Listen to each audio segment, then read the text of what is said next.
This video is brought to you by RogueDeckBuilder.com. Purchase a playmat today and help us make the move to our new studio.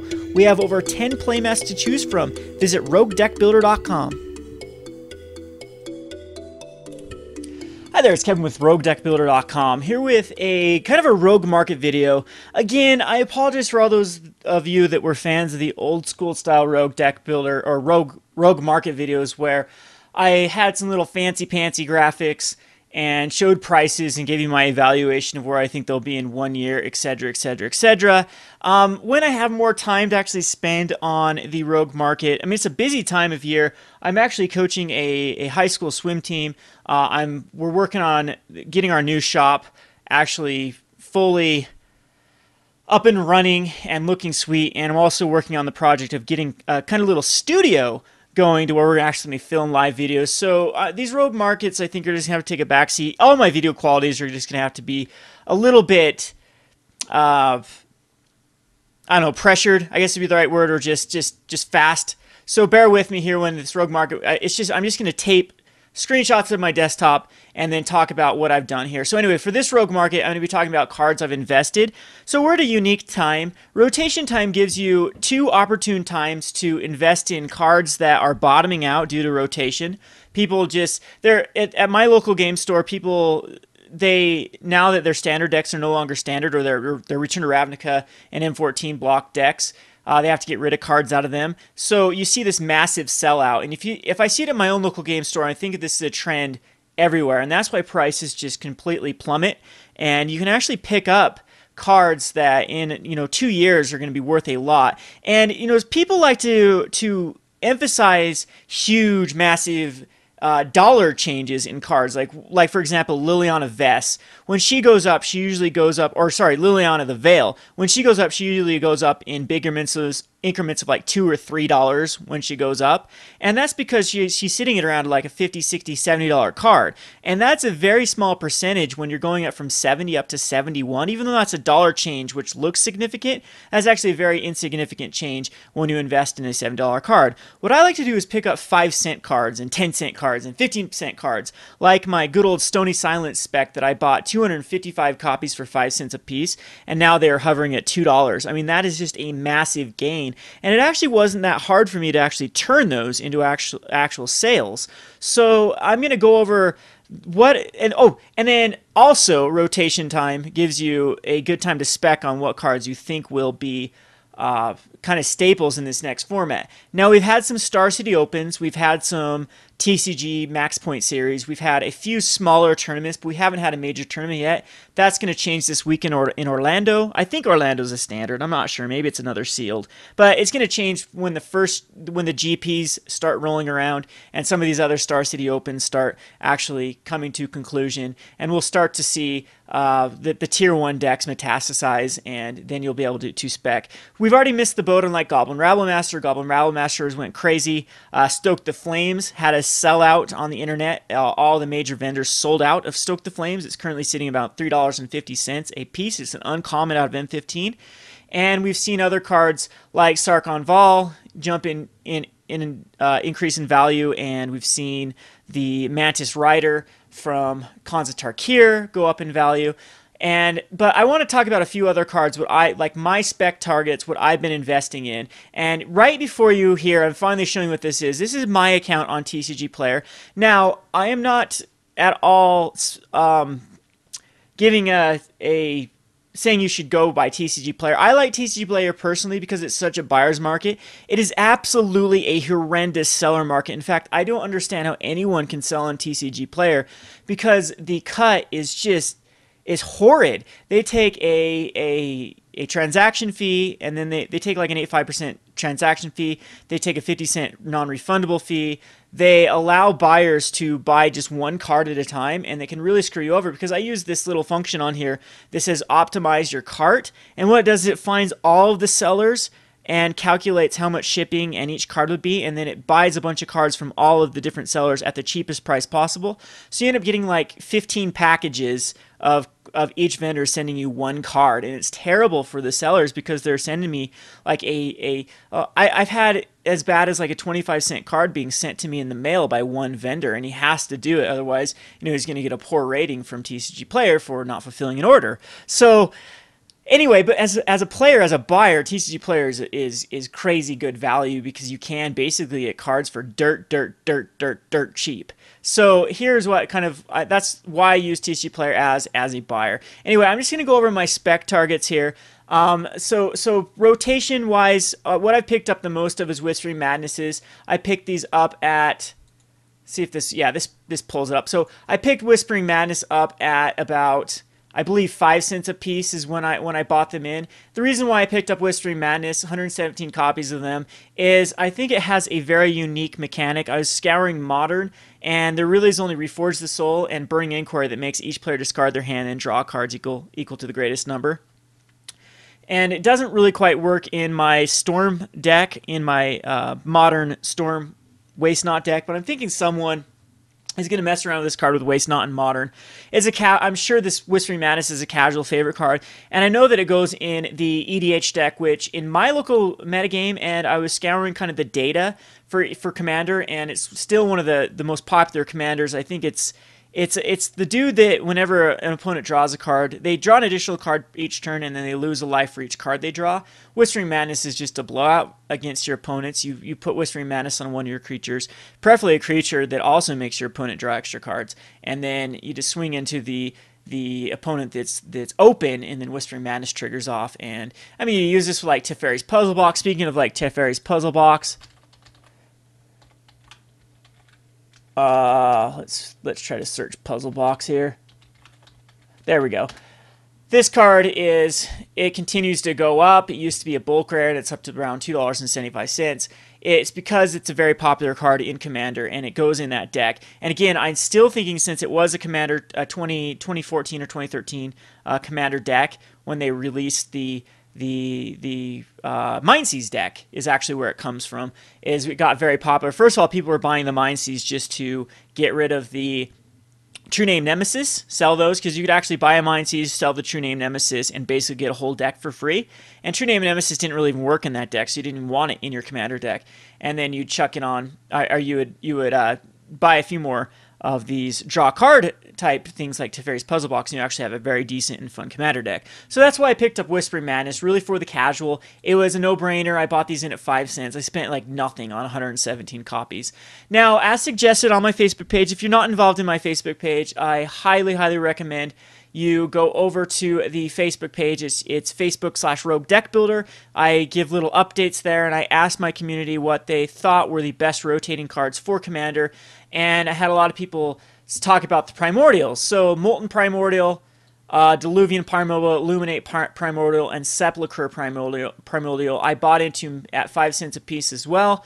I bought the red one, has haste, and you get to grab a creature from each opponent. Again, these are Commander cards. I don't ever see them play in any other format. The Diluvian Primordial is very popular in my metagame and my little Commander metagame. All the blue players, especially the Jora type blue players, love to suspend this card because usually there is some really, really powerful instances or sorceries in your opponent's graveyard, and you get to cast one per opponent. I bought it in these at 5 cents a piece. Luminate Primordial, I do believe goes in a number of white decks, especially ones that like to blink.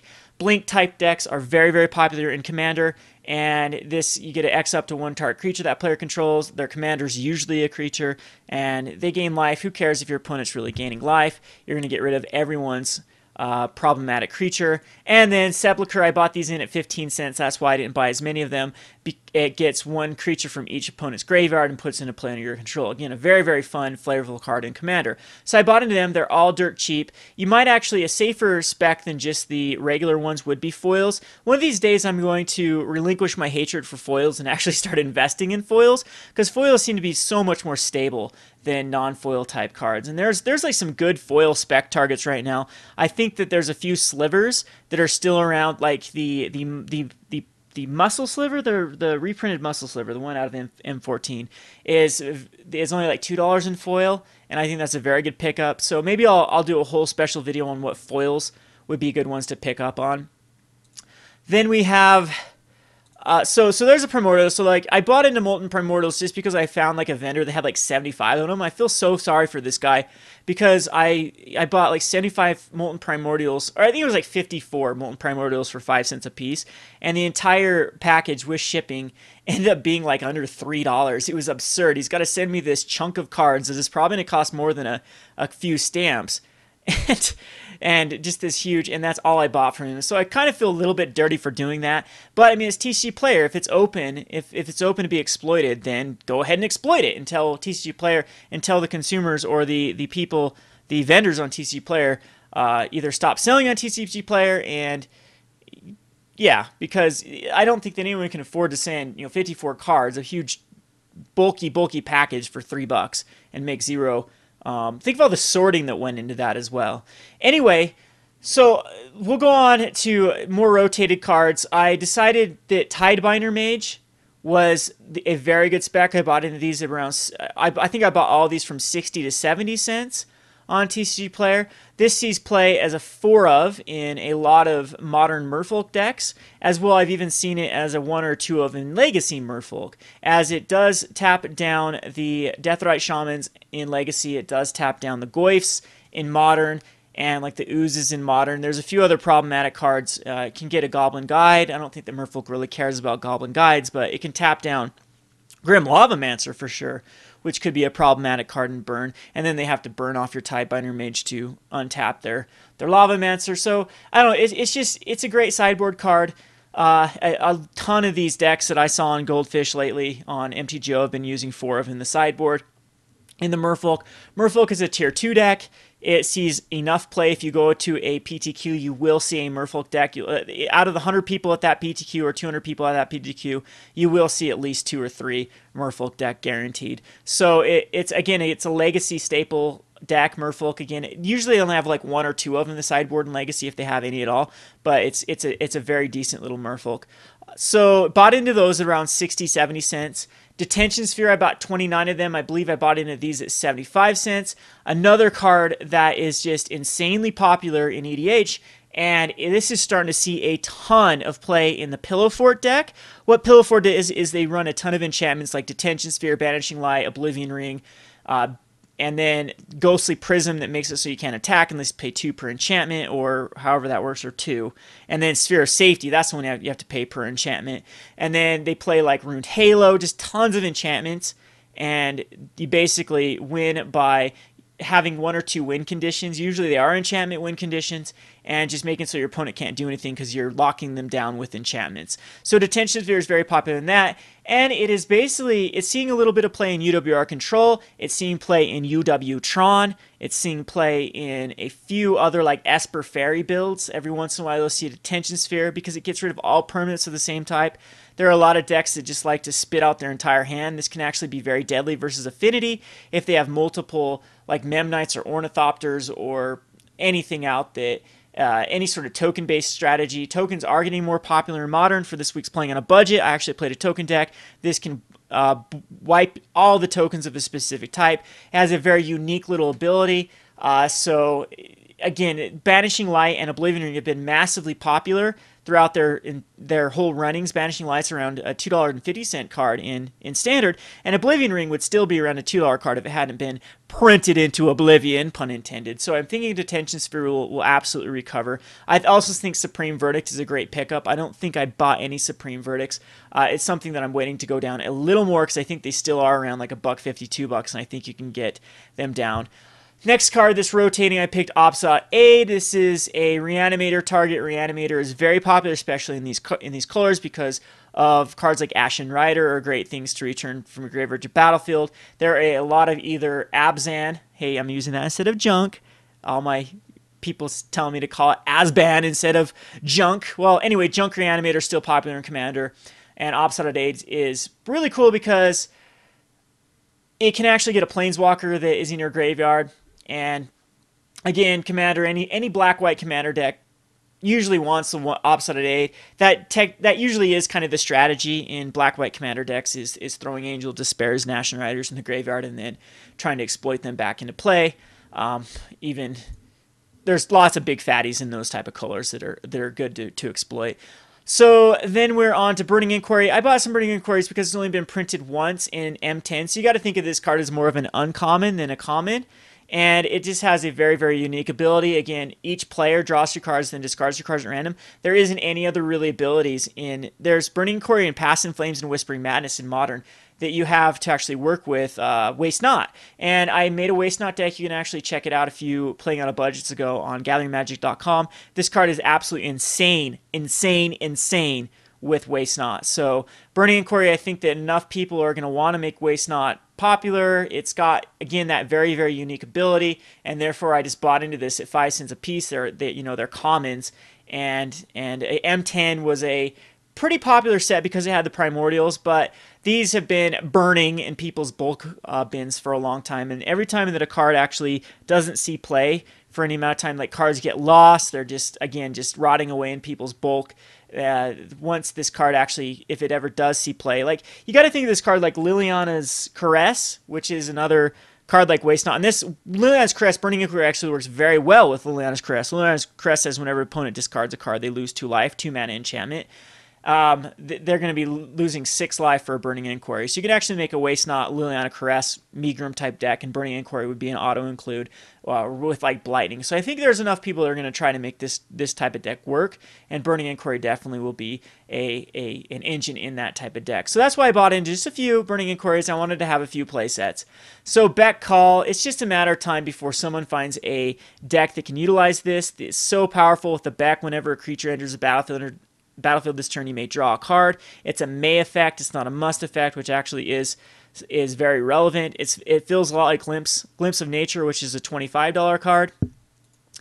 And again, I've used this in Modern. I use this in my Cheerios type deck. I bought into Reforge the Soul. This has got to see play eventually. It does see play in a few Modern decks. It actually sees play in some Legacy decks. I think is it called? I'm trying to think what the deck is called. Ant uses Reforge the Soul, I believe is what it's called, where they use it to refill their hand and then storm off with Tendrils. And then it's usually like a one of... I've actually seen some Legacy decks use 4 of these, so I bought in these actually lower than like 73 cents. I bought a ton of these. And then I expect... There's still 200 total prices, so probably over 1,000 cards on Reforge the Soul on TCG Player, around 200 or 500 to 1,000 cards. So this still has a ways to go before the price will increase. But I thought it was a great pickup. Breaking and Entering is a duh. Breaking and Entering is going to go in any casual mill deck. It's down to 67 cents. Foils are very low. Foils are actually $1. You could pick up your foils. People are just using this for a target player puts the top 8 cards of his or her graveyard into his... or in top 8 cards, his or her library into his or her graveyard. You're finding some more kind of dredge type strategies out of the Sultai clan, out of the Khans of Tarkir. So if... eventually, maybe a self-mill deck might come into fruition in Modern. You see every once in a while the best card's still Hedron Crab. But even in the Hedron Crab deck, the breaking is a 4 of in the Hedron Crab and Jace's Illusion, I believe is what it's called. The one that if they have... If a graveyard has so many cards, if opponent's graveyard has so many cards in their graveyard, it gets +5 +5 it's 1/1. I believe that's the card. Anyway, breaking is utilized in that deck as well as a 4 of. So definitely think that copies of breaking is, and mill is a very popular casual type format. Like, yeah, every time you go into a new play group, you will find someone that plays mill, and I'm thinking breaking is going to find a permanent spot in that type deck. So on to another rotated card is Rest in Peace. This is a no-brainer. I was picking these up at around $1. Yep, they've actually looked like they've gone down a little bit. Around $1 is what I've been picking these up as. Legacy staple. This really bones any sort of graveyard strategy. It's also in a lot of modern sideboards, so Rest in Peace is a no-brainer. This is my Stony Silence of the Ravnica, but instead of Stony Silence, like people kind of underestimating the power of Stony Silence, everybody already knows the power of Rest in Peace.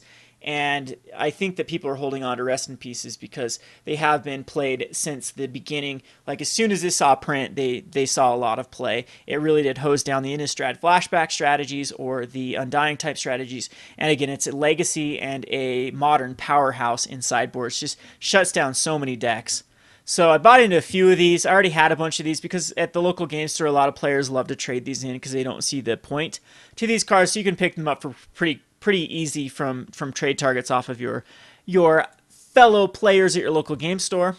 Bought into a few more Immortal Servitudes and Merciless Evictions. Immortal Servitude, everyone knows that I just absolutely love this card. Cards like Spectral, or not Spectral, Procession of Rebirth, or, yeah, is that what it's called? The one where you put in 3? I think Immortal Servitude is just so much better than that card, and it's going to see play every now and again, in especially casual type formats, but I think it did see play in my Modern Soul Sisters. I've now replaced it with Return to Ranks, just because Soul Sisters has 1 and 2 drops, and Return to Ranks has Convoke. If you have like a Spectral Procession out and 3 tokens, you can actually Convoke Return to Ranks for pretty much your entire graveyard pretty easily. But Immortal Servitude is still good in a deck that just uses either 1 or 2 mana converted mana cost themes. I've almost got it to work with like an Oracle, the Oracle, the Snake Dude, where when it comes into play, you look at the top card of your library, if it's a land, put into play, if not, draw a card. I've tried to make like an Elvish, the draw a card, elf card, all the 2 drops that draw a card, Snapcaster Mage, etc., and try to make Bug Immortal Servitude work in Modern, and it doesn't quite work. It's just on, it's still on the very, very fringe of being playable. But so Immortal Servitude eventually is going to find a home in like a fringe Modern deck, and then casual play is just insane. Again, you guys know my love for this card, so that's why I just thought I'd pick up a few more copies of it. So then we have Merciless Eviction. I bought into Merciless Eviction. I think I'll buy a few more cards of these. Yep, they're down lower than they were when I bought into them. This is a no-brainer. XL artifacts or XL creatures or XL enchantments or XL planeswalkers.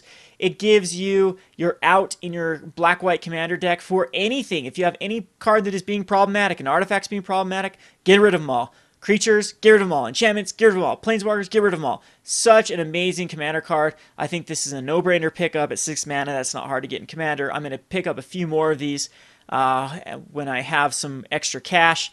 And I think that, so the reason why I like all these penny stocks is they're probably going to double in value. So I guess back to my original comment with Liliana of the Veil before I got sidetracked with my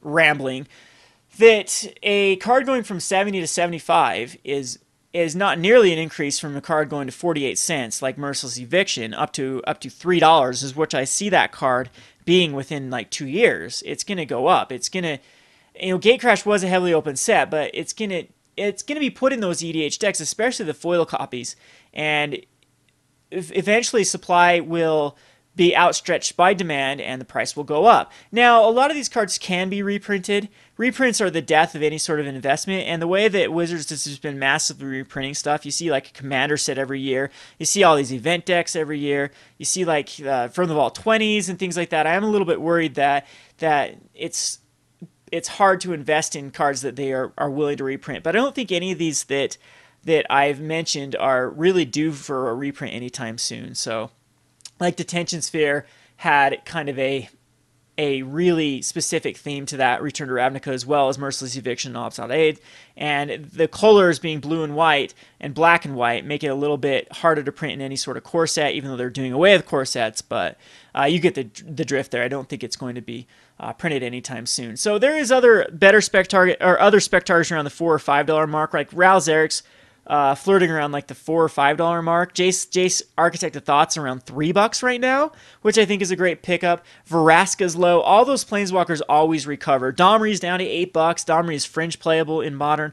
All those are great investments if you actually want to spend the cash on that. The thing I like about these penny stocks is what I like to call them, is it literally costs me nothing. Like all this spec here probably cost me less than $100 to buy, and yeah, so yeah, the average price of these is around my collection here is around $500. Yes, I got some foils here. I'll tell you what these foils are for in the future. I've got this special thing. If you see this, it might look like my top 10 list. Spoiler alert. So I'll show you what we're doing with these foils I've ordered. Anyway, so now on to the cards that I picked up. A lot of these were purchased before rotation, as I thought they were going to be staples in the next format. So Ashton Rider was a recent pickup. Okay, so the reason why I am picking up Ashen Rider is this Adam Yurtrick, he always makes a good article here. He analyzes like the decks, and I was we already know that a lot of these decks here, some of these cards have gone up in value. Like the Stormbat Dragon's been going up, Chandra's been going up, the Sylvan Caryatid has just exploded in value. But so you got to find like cards that they're used a lot in specific decks that haven't gone crazy yet. So the first card that I saw when going through these lists was this Abzan Reanimator. So Reanimator was extremely good in Born of the Gods when there was, before Journey of the Nyx, when it was just the Born and Theros block. Journey hadn't come out yet. Reanimator was so dominant that I checked MTG Goldfish one day, and 123 out of 124 decks in their all the decks that finish 3 or 1 or better in any sort of block dailies. So they keep track of every 3-1 or better finish, and 123 out of 124 decks were Reanimator. It was so dominant during that time that's all that anyone ran. And it was Ashen Rider Reanimator. They tried to reanimate Ashen Rider. Now, Ashen Rider is I just bought 74 copies for under, I was targeting them at $1 to $1.25. Now, you're not going to find any below that because I bought them all out. They're going to be around, it's saying low 46 cents. No, it needs to update. Right now, they're going to be around $1.75, $1.85. I bought all the rest of the copies below that. Now, what I like about Ashen Rider, why I think this is the best pickup, where this is the biggest no-brainer, it's a mythic in a highly open set. So you got to think of this more as a rare, just because Theros was open astronomically. Nothing even compares to how many packs of Theros were open, but it still is that mythic. It still is a 4 of in tons of Legacy decks. Like Legacy Goblins usually puts it in their sideboard because one of Legacy Goblins' hardest matchups is Sneak and Show, and they can't just race like an Emrakul. So they throw an Emrakul or Gristlebrand or whatever their Sneak and Show target is, and you throw an Ashen Rider, and it can actually kill Emrakul because it's a colored effect, not a colored spell, and you still have a 5/5. So if it dies, you get to exile another permanent. So Ashen Rider is going in sideboards of even like Legacy Goblins as an answer to Sneak and Show. Now, I've also seen it play in like Reanimator strategies in Legacy. They get Ashen Rider. It's just a very powerful card to get out on like turn 1 or turn 2. It can solve basically anything. When it dies, you get to exile target permanent. When it comes into play, you get to exile target permanent. Really, really powerful card. It's going to see tons of play in Commander. So anyway, let's just look up a card here. It's going to be Angel of Despair, and this card is insanely valuable. So we're looking at, well, it's around $4. They just did reprint it in, okay, it was in Commander, but this card hit higher. I think the reason why it's gone down quite a bit is that Ashen Rider's taken over its place. But I think this card did hit, like, let's see if it shows a price history here. At one point, well, yeah, I guess it's been around $5 for most of it's for quite a while now. But Ashen Rider is definitely a better card than Angel of Despair. Only one more mana for coming into play and leaving the battlefield. Oh, so one more thing that's so great about TCG Player is you can actually go to these Find Decks, and it shows you all the decks that this has shown up in. So users can actually submit their own decks, and then TCG themselves will keep track of all of the major tournaments and seeing how many copies were placed in those type of decks. So looking up Ashen Rider, look at how many decks. So standard open Indianapolis, first place, Abzan Reanimator used this. It was Ashen Rider was in this. We have Manless Dredge, we have Reanimator, we have Sneak and Show that used it. We have the Magic League, which was like the first major tournament with the new rotated cards. Third place and a fifth place finish were Abzan Dredge that actually used the Ashen Rider. I'm sure they can reanimate it. Reanimator and Legacy. We have Dredge, Hypergenesis. We have, again, Reanimator. It's only a matter of time before Modern.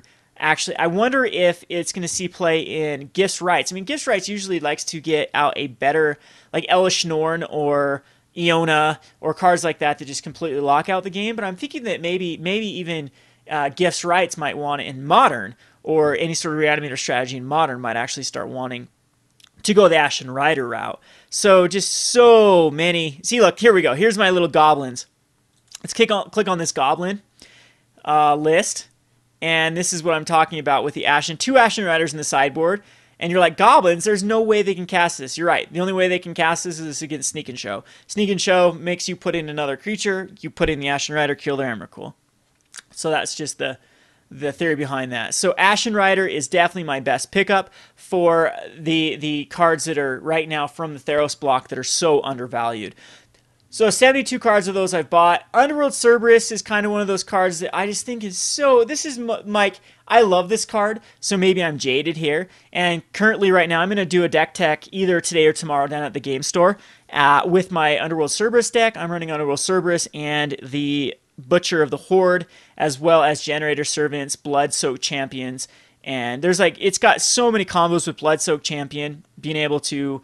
You can sacrifice it with Butcher, and you just get Underworld Cerberus is really cool because you do have you'll have a lot of creatures in your graveyard, and you just get them all back when they answer Underworld Cerberus. Unfortunately, like Abzan Charm actually exiles Underworld Cerberus, Banishing Light exiles it, Suspension Field exiles it. So you have to make a deck that can actually protect Underworld Cerberus to get some value out of it, and that's why I really like Butcher the Horde into Underworld Cerberus. So if they do try to exile your Underworld Cerberus, you can just sacrifice it to the Butcher and then get everything back. And I'm playing this along Anger of the Gods. So I'm exiling all their cards, all their early drops, and they're not going to get it back if they kill my Underworld Cerberus. So that's kind of, I'll show you the deck tech with it. I'm absolutely loving Underworld Cerberus. You still get off that turn 3 Underworld Cerberus with Generator Servant. It's very hard for a lot of decks to deal with that. I just think this card is too powerful. It's going to see play eventually, hopefully down the road when 2-color decks become more relevant, or actually black-red.